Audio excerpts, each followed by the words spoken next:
And that's why you're a power mum. Welcome to the Pwrmums podcast.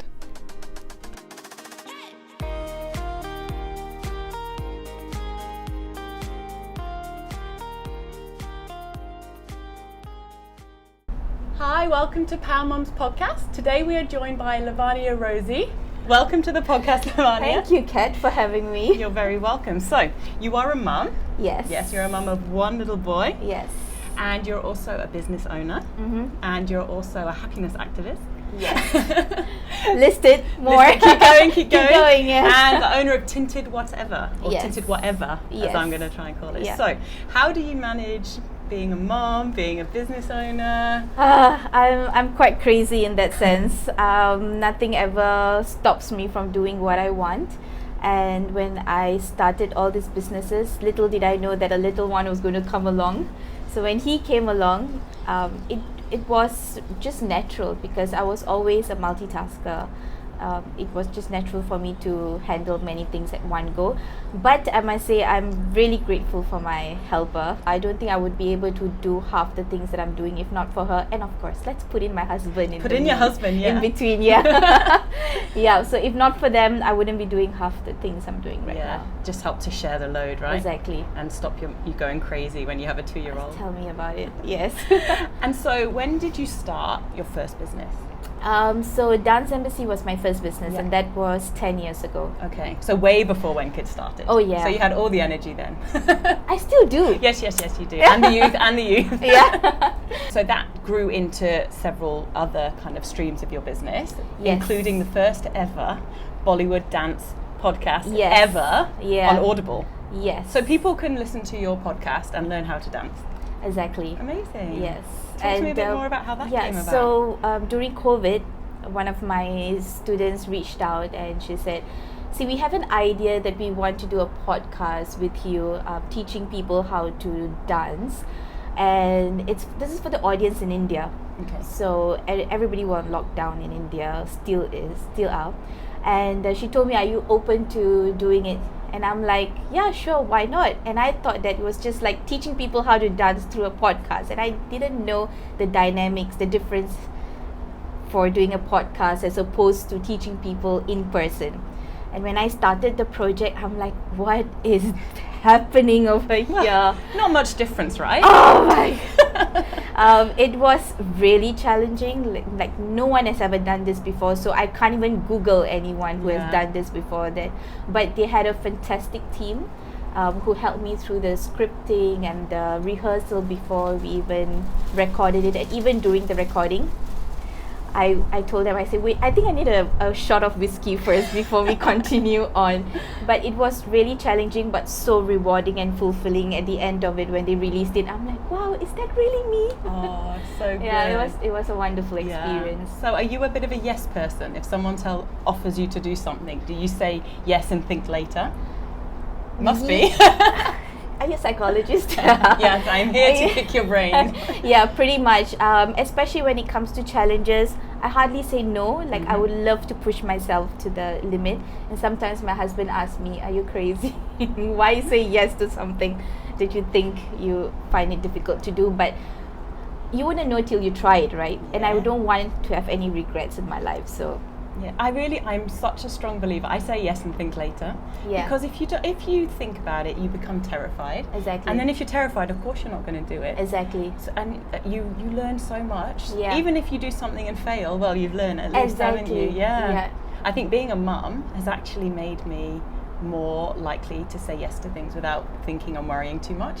Because if you can have a kid, you can do anything, right? Tell me about it. Yeah, we could go on and on about that. Yeah, I think it's and it helps you to. Do you thrive under the pressure of it as well? Right. Yeah. So true. Yeah. And we're only talking about one kid here. Yes. Add another one more. Yeah. And we'll see if we say the same thing. Are we talking about adding another one? No, not at the moment. No time.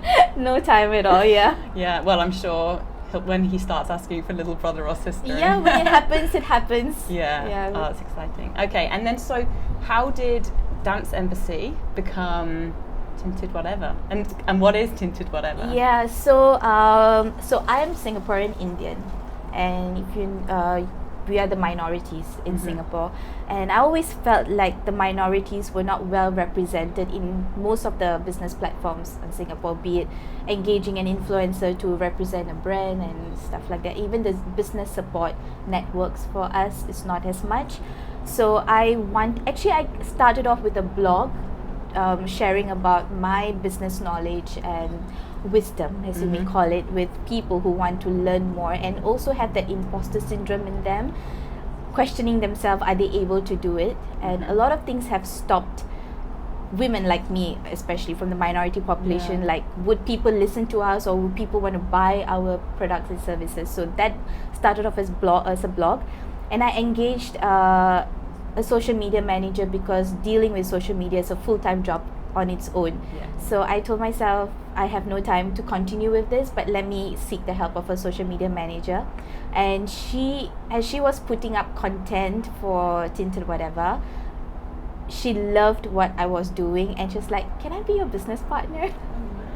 Yeah, so we have built quite a community around Tinted Wateva, and what was just supposed to be a blog sharing business knowledge has now become like a full-blown community of women wanting to start a business or running a business, and they just want to scale it up further, and we're just there as a catalyst for them to do things. Amazing. I love it. And is your business partner, she's Singaporean as well? Yeah, she's Singaporean. She's a Malay.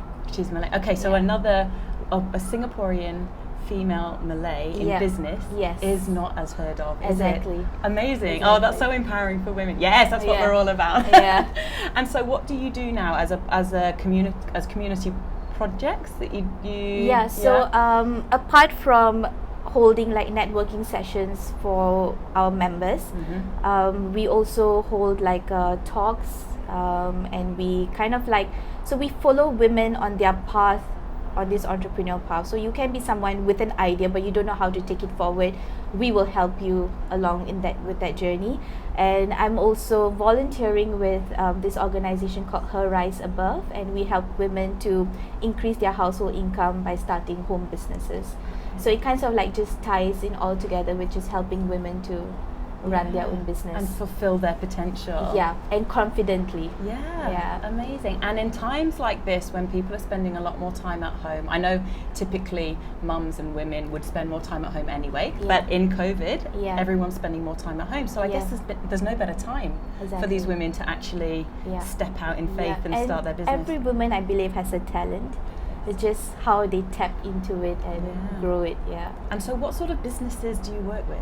All over. We have women making handcrafted soaps, doulas.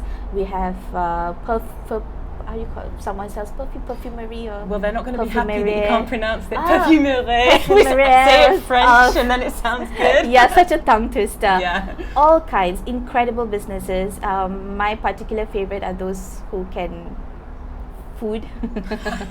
Anything to do with food, You're a girl bring it to me. You're like, sorry, I have to sample your whole menu before we decide if we can work with you. Exactly. No, but all the businesses are incredible. It's a vast range. Amazing. And they're all Singapore women that own the businesses? Yes. Not all of them are Singaporeans. We have a few foreigners as well. That's why it's called Tinted Wateva. It's like whoever, whatever tints. Okay, I like that's where the name kind of came from. Yes, exactly.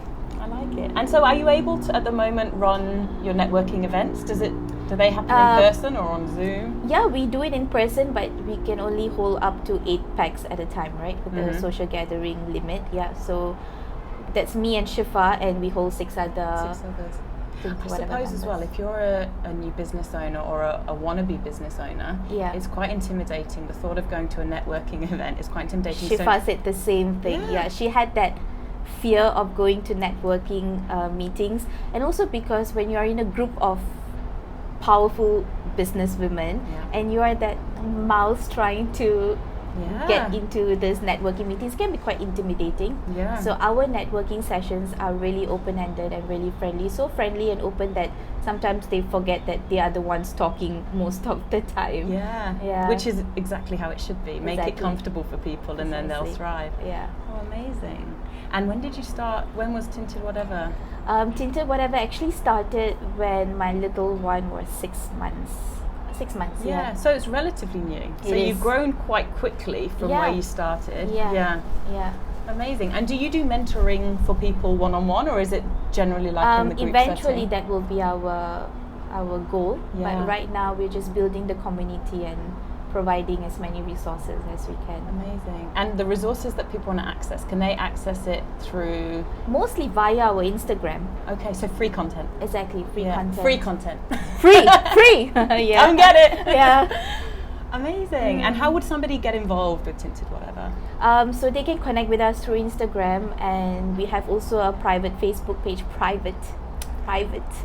They have to answer a few questions for us to assess that they are serious about being part of this community. Yeah. Because you can just join any group and be a phantom in it. We don't want that. We want engaging Definitely. members in our community. Yeah. Oh, amazing. Okay, so if people want to get in touch, then they just get in touch through the Instagram. Yeah. And most of the women are mums, but not all. I would say 50%. Yeah. Yeah, it's a good mix. Got any men in there?